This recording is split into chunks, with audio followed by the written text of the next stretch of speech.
The morning sun cast long shadows across the cobblestone plaza in front of Buckingham Palace. Tourists gathered in clusters, cameras ready, waiting for the famous changing of the guard ceremony. Among the crowd stood 23-year-old Marcus Chen, a college student from California who had saved for 2 years to visit London. He clutched his phone, recording everything he could see. The Royal Guard stood motionless in their distinctive red uniforms and tall bearskin hats. Their faces showed no emotion, their eyes stared straight ahead, and they held their rifles with perfect precision. Marcus had heard stories about these guards. People said they never moved, never smiled, never reacted to anything. It seemed almost impossible that someone could have such discipline. Near the palace gates, a street performer named David Walsh was setting up his equipment. David was not just any performer. He was known throughout London for his elaborate pranks and social experiments. His YouTube channel had over 3 million subscribers who watched his daring stunts. Today, he had something special planned, though he had not told anyone what it was. David wore casual clothes, a blue jacket and jeans, blending in with the tourists. His camera crew pretended to be ordinary visitors, positioned at different angles around the plaza. Everything looked normal, but David had spent weeks planning this moment. He had studied the guards' routines, their patrol patterns, and the exact times when they would be most vulnerable to surprise. The crowd grew larger as 10 o'clock approached. Families with children pushed forward to get a better view. Elderly couples stood on their toes. Tour guides spoke in different languages, explaining the history and significance of the ceremony. Nobody knew that within minutes, something would happen that had never been attempted before. Marcus noticed a man in a blue jacket moving closer to one of the guards. The guard stood perfectly still near the palace entrance, his expression frozen like a statue. Marcus thought nothing of it at first. People always tried to make the guards laugh or move. They would wave their hands in front of their faces, make funny noises, or tell jokes. The guards never responded.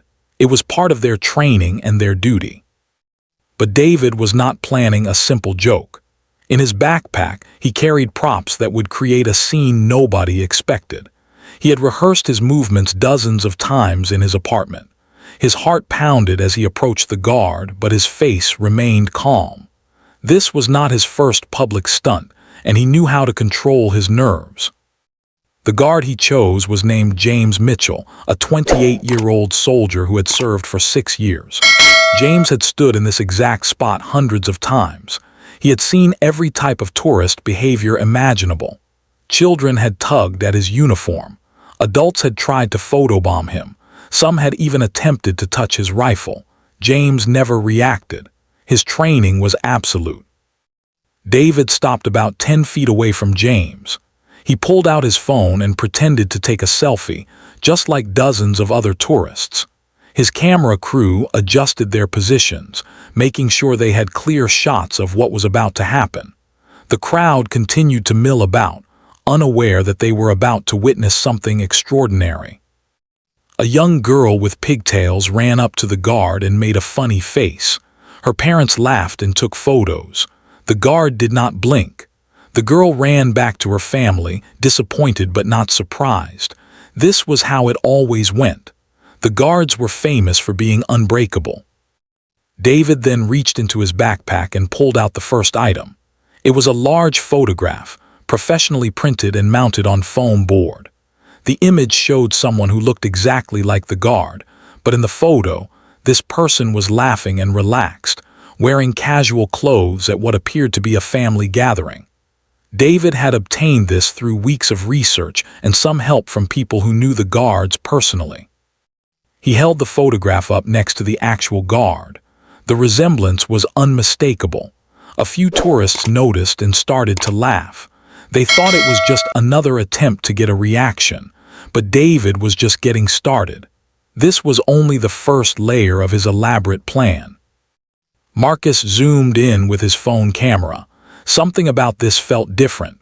The man with the photograph was not acting like a typical tourist. His movements were too calculated, too purposeful. Marcus sensed that something bigger was unfolding. The crowd began to notice. More people turned their attention toward David and the guard. Whispers spread through the plaza. Some people pulled out their phones, sensing that whatever was happening might be worth recording. The atmosphere shifted from casual observation to focused attention. David maintained his innocent tourist expression, but inside, he was preparing for the next phase. He had crossed the first threshold successfully. Now came the real challenge, the part that would either make this the greatest prank ever attempted on a royal guard or get him arrested by palace security. Security officers nearby had not yet noticed anything unusual. They were used to tourists doing silly things around the guards. As long as nobody touched the guards or their weapons, and as long as nobody blocked the patrol routes, they generally let people have their fun. But David was about to push those boundaries in a way that had never been done before. The stage was set. The crowd was gathering, and James Mitchell, despite his perfect training and years of experience, had no idea what was coming next. David lowered the photograph and reached into his backpack again. This time, he pulled out a full military uniform, identical to the one the guard was wearing.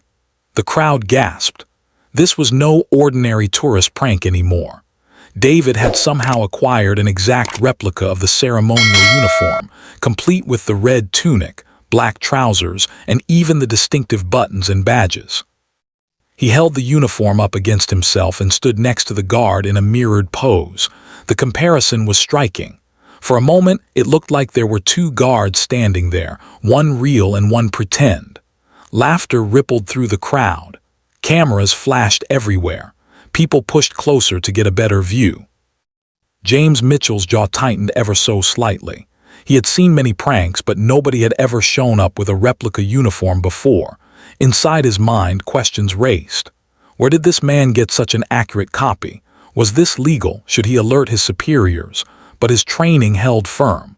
His eyes remained fixed on the horizon. His posture stayed rigid. He gave no outward sign of concern. Security officers finally took notice. Two men in dark suits began walking toward the scene, speaking into their radios. They moved quickly but not urgently, not wanting to create panic among the tourists. David saw them coming. He had expected this. His timing needed to be perfect.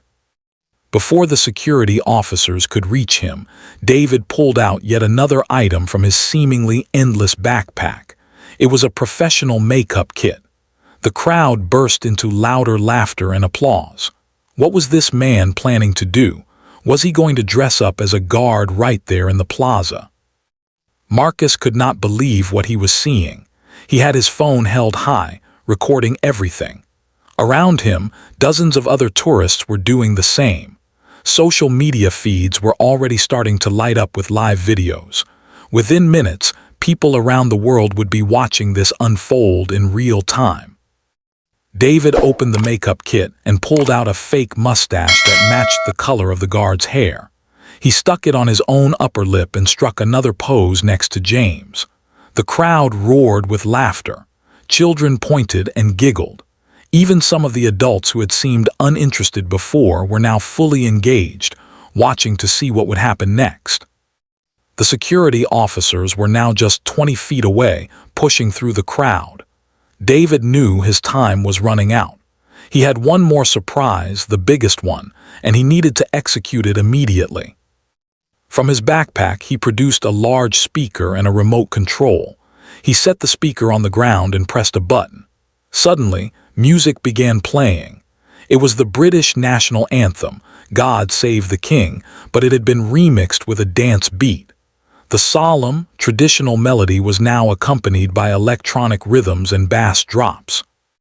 The crowd went wild. Some people started dancing. Others stood frozen in shock, unsure whether to laugh or be offended. This was unprecedented. Nobody had ever played remixed national anthems at Buckingham Palace before. The boldness of it left people speechless. James Mitchell felt sweat forming under his bearskin hat. The music pounded in his ears. The crowd was growing larger and more chaotic. The security officers were almost upon the scene. Every instinct in his body told him to react, to move, to do something. But his training ran deeper than instinct.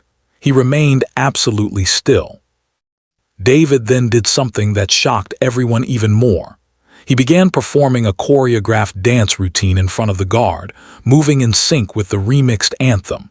His movements were professional, clearly rehearsed. He spun, he kicked, he struck dramatic poses. And through it all, he maintained eye contact with the guard, challenging him to break character. The security officers reached David just as he finished a particularly elaborate spin move. They grabbed his arms, but David did not resist.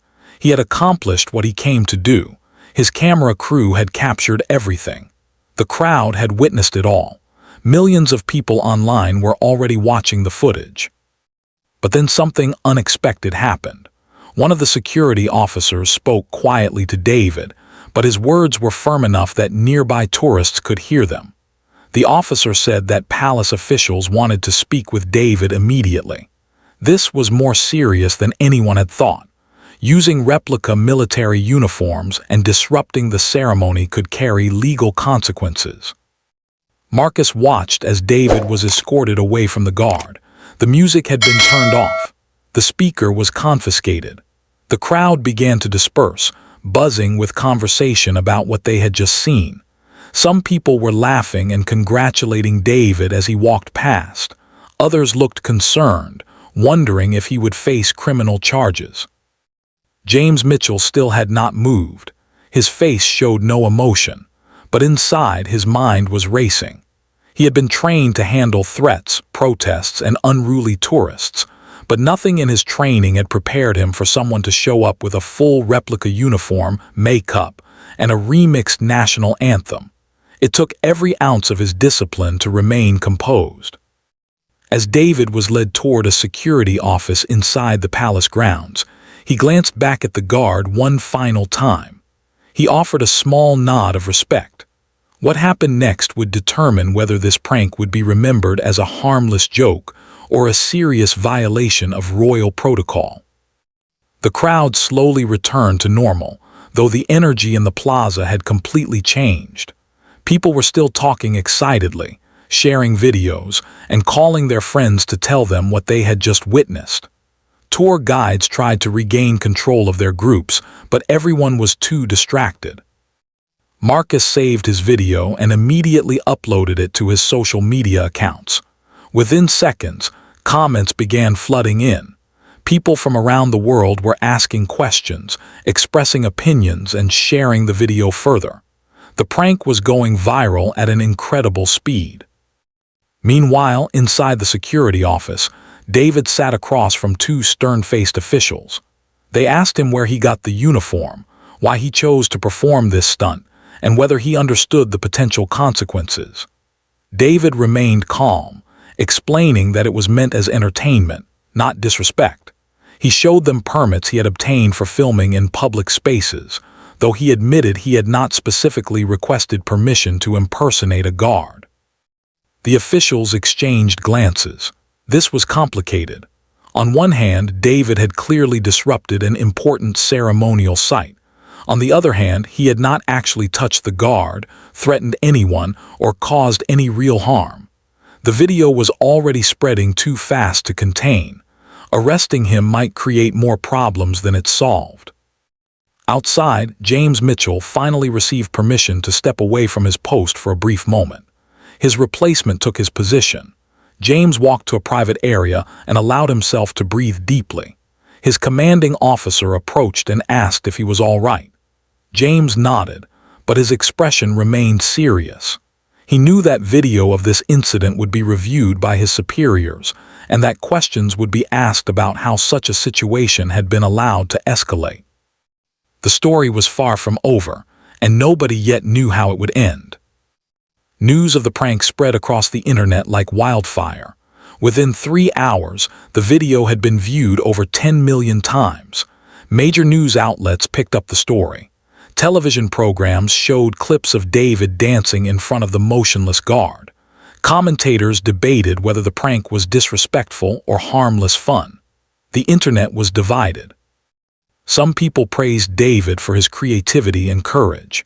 They argued that the royal guards were public figures and that harmless pranks were part of the price of being famous.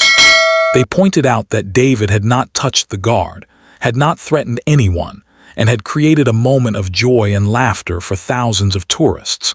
The video brought smiles to millions of faces around the world. Others were outraged. They said that mocking military traditions and ceremonies showed a lack of respect for the sacrifices made by soldiers.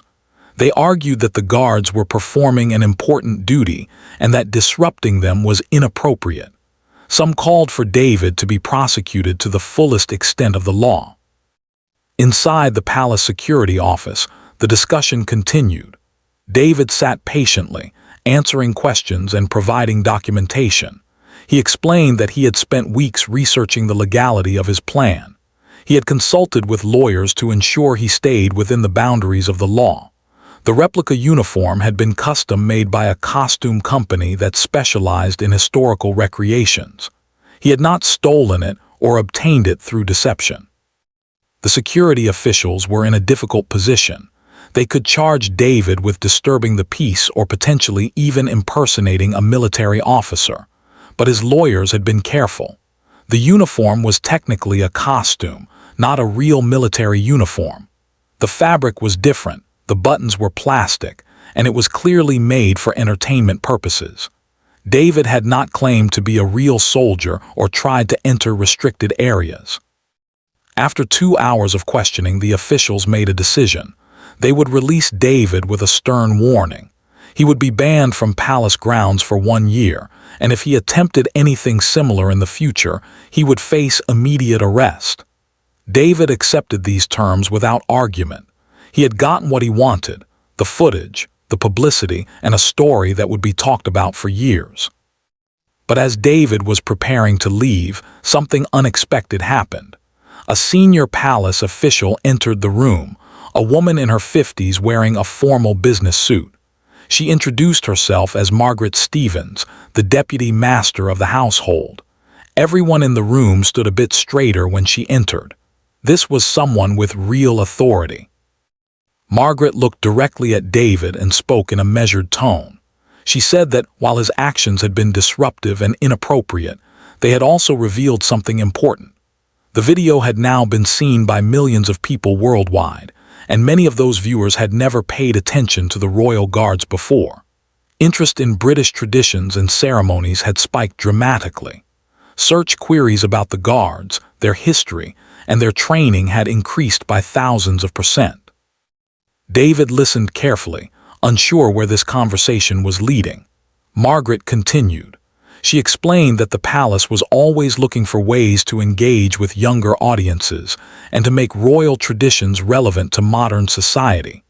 What David had done, though unauthorized and disruptive, had accidentally accomplished something the palace had been trying to do for years: make people care about the guards again. Then Margaret made an offer that left everyone in the room speechless. She proposed that David work with the palace on an official documentary about the Royal Guards. It would be a behind-the-scenes look at their training, their daily routines, and the real people behind the stoic facades. The documentary would be educational but also entertaining, appealing to David's young audience while respecting the dignity of the soldiers. David could hardly believe what he was hearing. Just hours ago, he thought he might be facing criminal charges. Now he was being offered a chance to create official content with the cooperation of Buckingham Palace. He asked if this was really happening or if it was some kind of test. Margaret smiled slightly and assured him it was a genuine offer, though it came with strict conditions. The conditions were clear and non-negotiable. David would have to submit all footage for approval before publication. He would need to treat the guards and their traditions with respect. Any pranks or jokes would need to be pre-approved and tasteful. He would be supervised at all times during filming. And most importantly, he would need to use his platform to educate his audience about the real significance and history of the guards, not just entertain them. David thought about it for only a moment before accepting. This was an incredible opportunity, one that would give him access that no other content creator had ever received.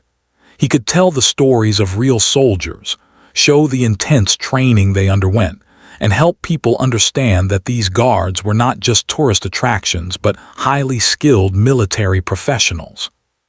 Outside the palace, Marcus was still wandering the plaza, reviewing the footage he had captured. He had no idea what was happening inside the security office. He posted his video with a caption expressing hope that David would not get into too much trouble. The comments section on his post was exploding with activity.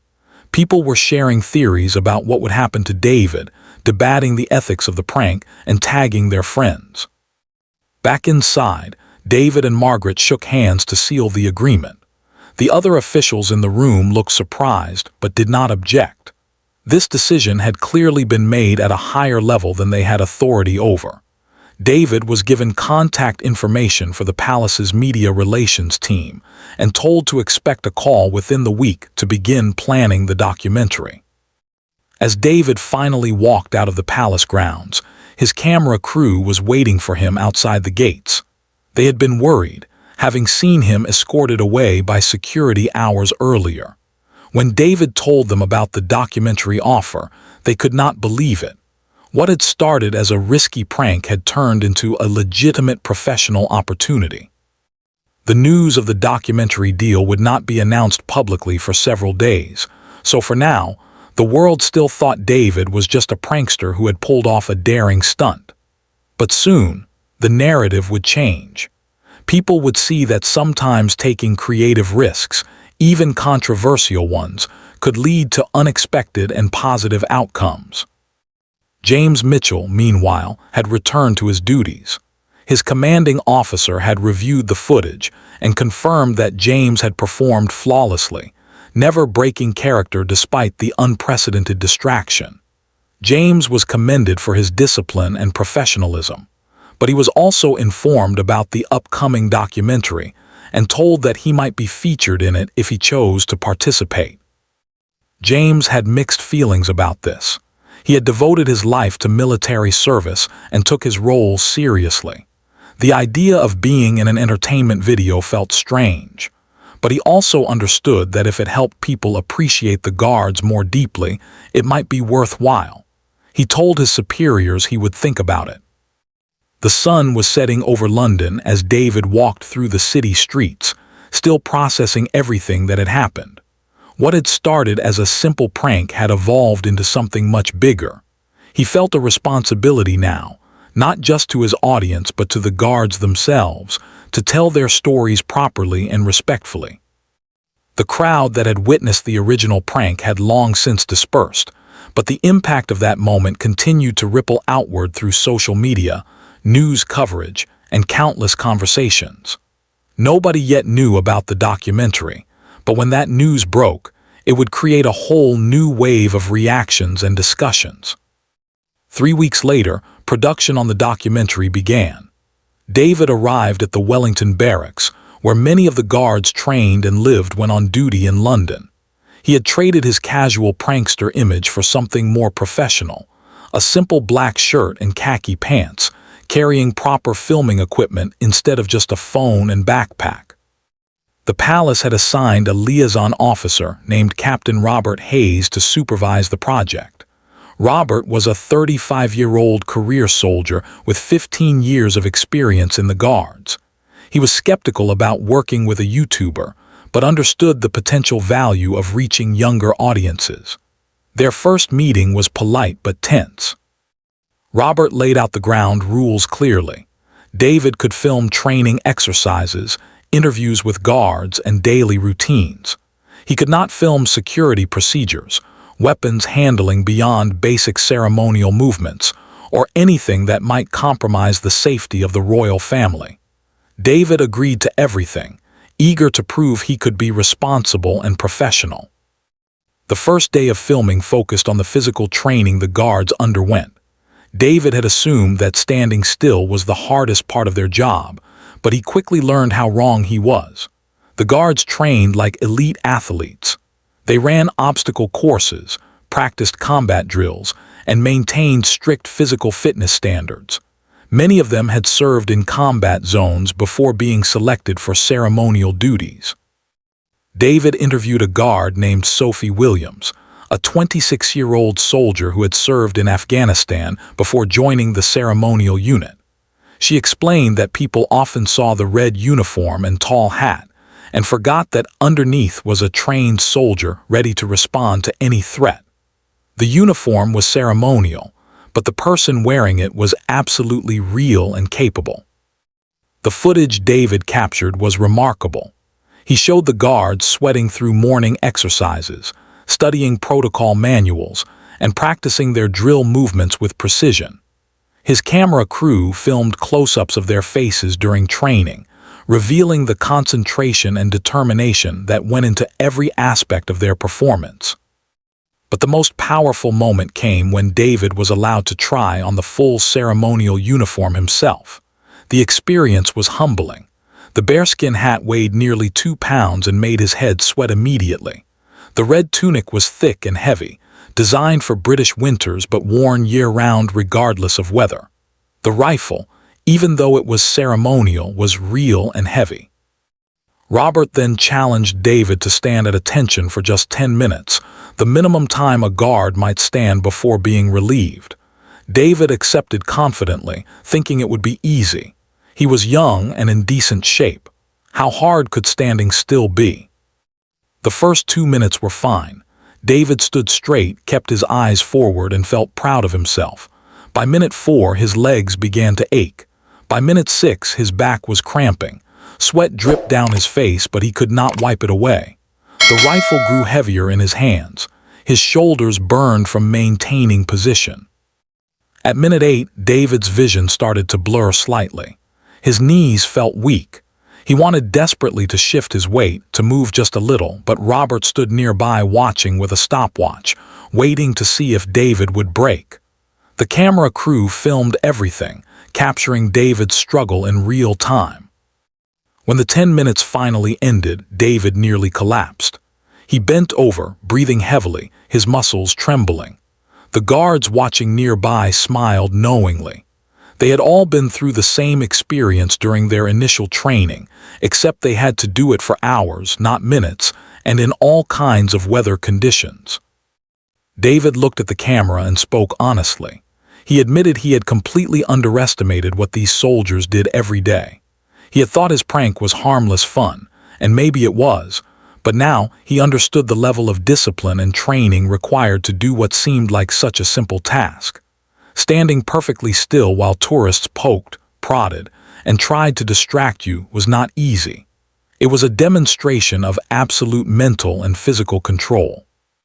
This moment became the emotional core of the documentary. David's genuine humility and newfound respect shone through. Audiences would see him transform from a prankster who thought he was cleverer than the guards into someone who truly appreciated their dedication and sacrifice. Over the following weeks, David filmed more content. He attended a dawn ceremony where new guards were sworn in. He interviewed families of guards, learning about the pride and worry that came with having a loved one in such a visible role. He spoke with historians who explained the centuries-old traditions and their significance to British culture and identity.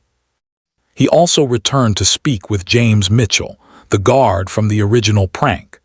James had agreed to participate in the documentary after seeing some of the early footage. Their conversation was filmed in a quiet room away from the crowds and cameras of the palace. James explained what it had been like to stand there while David performed his elaborate prank. He described the internal struggle between his training and his natural human reactions. He talked about the pride he felt in maintaining his composure and the frustration of being treated like an object rather than a person. David apologized sincerely.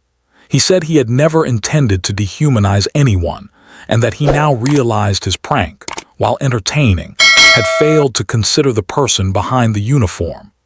James accepted the apology graciously, and said he hoped the documentary would help others understand what he and his fellow guards experienced daily.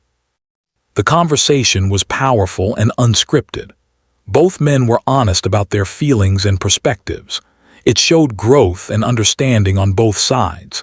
David had learned to respect the guards, and James had learned that public interest, even when expressed through pranks, often came from genuine fascination rather than malice.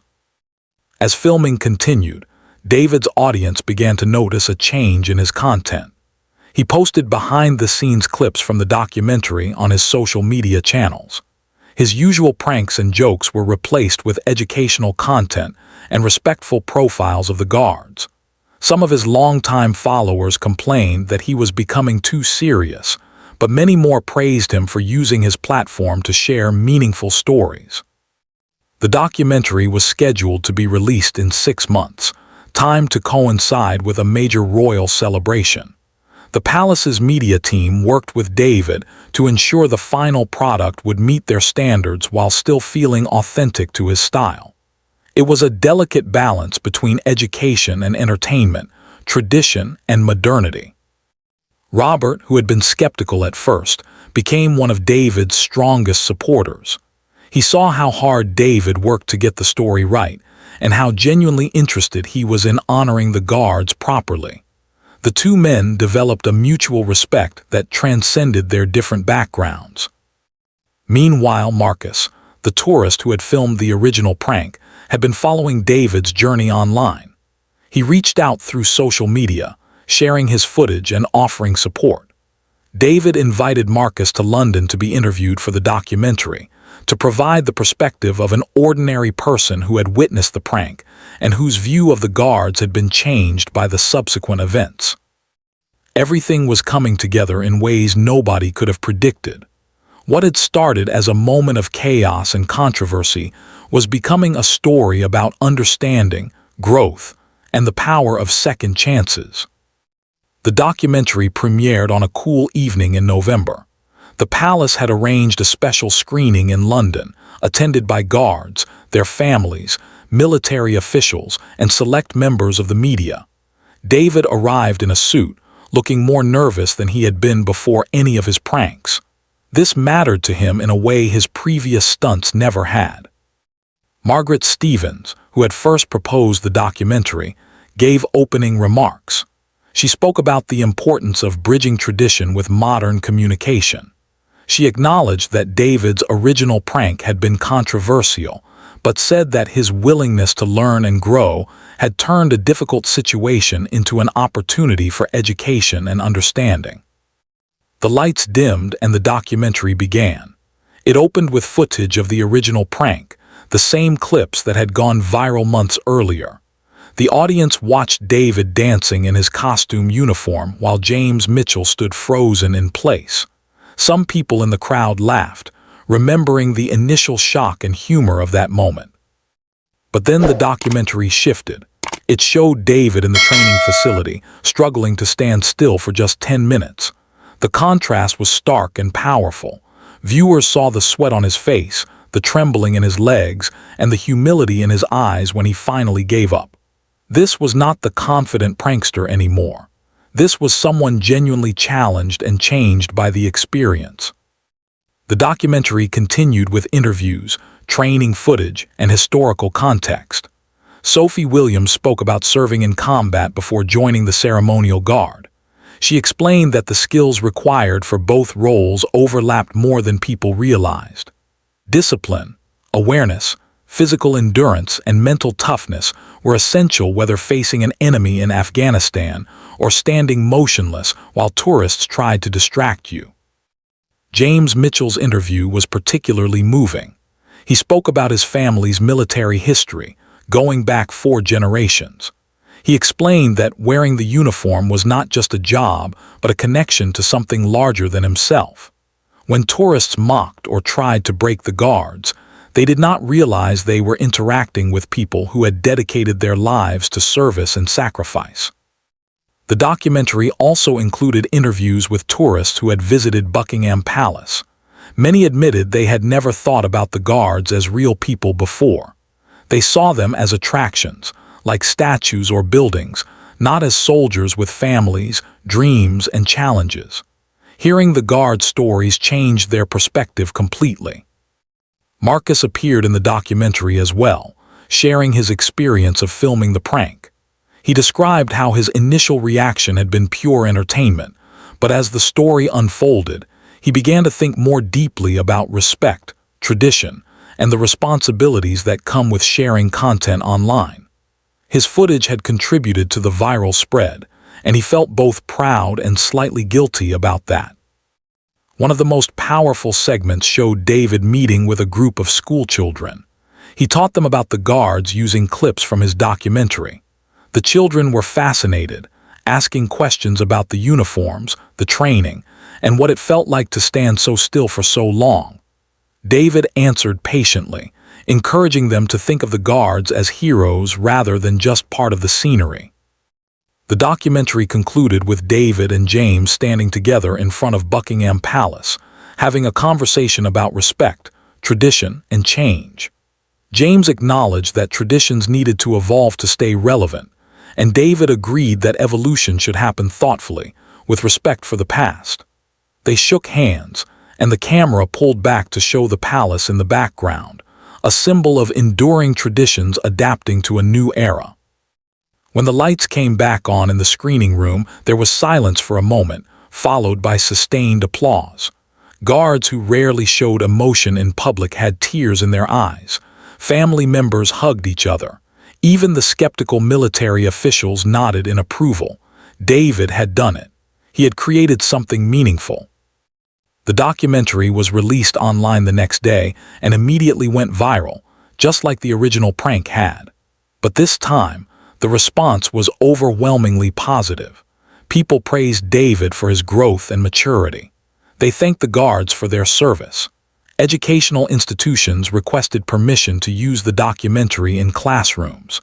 Military recruitment offices reported increased interest from young people who had been inspired by the guard stories. Within a month, tourism at Buckingham Palace increased significantly, but more importantly, the behavior of tourists changed. Visitors approached the guards with more respect.